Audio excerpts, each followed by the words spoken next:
Hello cruel world, my name is Dr. Sohom. I'm a consultant forensic psychiatrist. I assess mentally disordered offenders for a living so that you don't have to.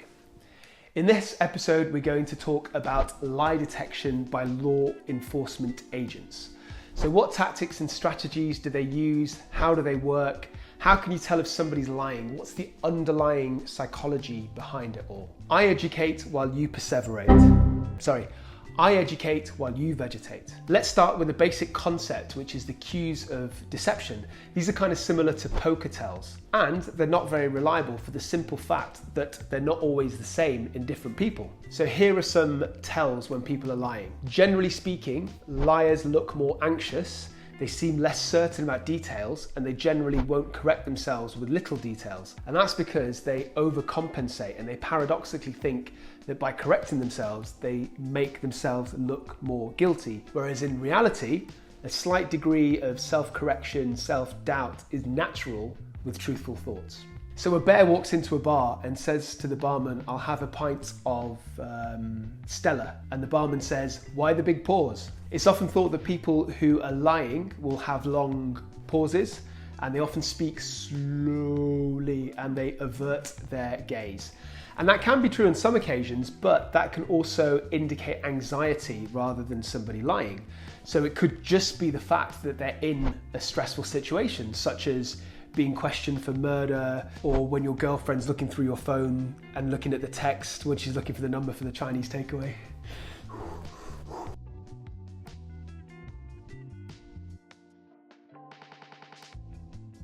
Now listen, you've been living in house arrest, basically, almost, yeah, for the last 7 days almost now. How's that been?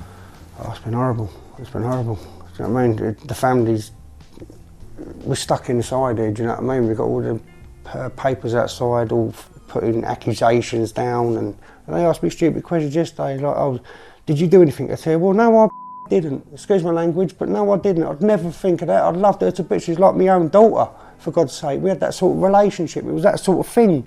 It was just, you know, she wanted it, she got it. She's got a loving home. She's never gone without anything, so I can't work it out. What the hell's going on? So dear viewers, I've got a question for you. So there have been studies where people like judges and police have been shown pre-recordings of some people lying and some people telling the truth. And the whole point of the study is to assess that person's ability to catch out liars. So my question is, what do you think is their percentage accuracy? So just bear in mind, by doing it randomly by tossing a coin, it would be 50%. Answers, as always, will be later on in this episode. Okay, so what are some of the lie detection tactics and lie detection techniques? What are some of the approaches used by detectives? Firstly, there's the cognitive load approach. And this is a theory that it's much harder cognitively to lie than to tell the truth. So making up facts and then details that work around those facts is harder than just simply recalling them, remembering them. So if the detective can make it even harder, then they can get the perpetrators to slip up. For example, asking the perpetrator to tell their story backwards, or like forcing eye contact on them. And then another technique is the unanticipated questions approach. Basically, liars anticipate certain questions and have practiced those lies. So you ask them something that they weren't expecting. So for example, if you're asking them about their alibi, instead of saying, "What did you eat at the restaurant?" ask, "Where were the toilets in the restaurant?" And the liars will struggle on these details because they've not been rehearsed. Next, there's the verifiability approach. So you let them tell their story in as much detail as possible, and then you look back afterwards and see how much of this stuff can be verified. So liars tend to gravitate towards details that can't be verified, such as a black car passed me by at that point, or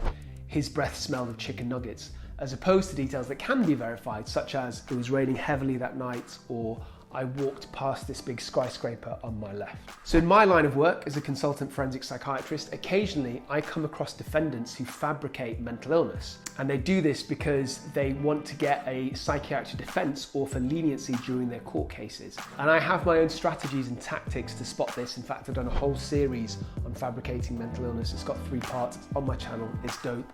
Go check it out.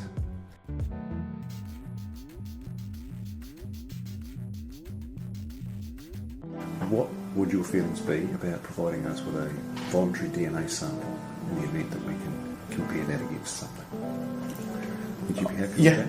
100%. I mean, I know I haven't done anything wrong, so I'm happy to do it. Okay. At this stage, we don't know what's happened to this girl. Okay.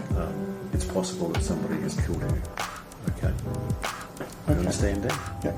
She might, when I say foul play, I mean that someone might have murdered her. Do you understand? Yeah. She may be alive and well. Okay. But she might also be dead. Okay? And it could be that you've done it. Okay. That's what we need to investigate. I'm telling you, that bag is still in my room. What's in it? Nothing. Nothing's in it. What was in it then? Nothing. Where did it come from? The warehouse. Which warehouse? Atrium. When did you buy it? That day, because I was going to have to move all my stuff out. I told you. Okay, no. That's not the case. Right? You've told a lie. What do you mean? It's a big mistruth. So dear viewers, do you know where the term liar liar pants on fire comes from? So apparently in the French courts in the 1600s, when people were accused of adultery, they had to swear before God at a French altar and bow their heads and repeat this phrase 10 times. And if they were lying, God was supposed to strike them down with a lightning bolt and set their clothes on fire. And according to legend, this actually happened once, on one occasion, with a farm boy who was accused of having an affair with French royalty. My best guess would it's just probably spontaneous human combustion. Do you feel under pressure? Do you feel that perhaps the people are looking at you? Well, if they believe what they read in the papers, they can do whatever they like. Because I know deep down in my heart that Tia walked out of my house. She walked out of there, and I know damn well because she was seen walking down the pathway. I know she made that track down to that way. What happened after that is I don't know. Okay, so back to my previous questions. As I said before, there have been studies where footage has been shown to police officers and judge of pre-recorded people, some lying and some telling the truth. And it's done to test their abilities to catch liars. So, dear viewers, what was their percentage accuracy? It was, shockingly, around 45 to 50%. So that means it's no better and in fact marginally worse than just tossing a coin. Before we continue any further, I would love to introduce you to this channel, A Psych for Sore Minds. My name is Dr. Sohom Das. I'm a consultant forensic psychiatrist. I assess mentally disordered offenders in courts and in prisons and in secure psychiatric units. I cover a whole range of topics on this channel, from criminality topics like this one, or individual diagnoses or mental health topics. I sometimes talk about my own cases, but I anonymize the patients. I sometimes talk about high-profile true crime cases, and I break them down and give my psychoanalysis. What I'm trying to say, dear viewers, is that there's something for everybody on this channel. By the way, dear viewers, I completely made up the liar liar pants on fire thing. I wanted to see whether you were cunning enough to pick up my deception. Tell me how you did in the comments section below.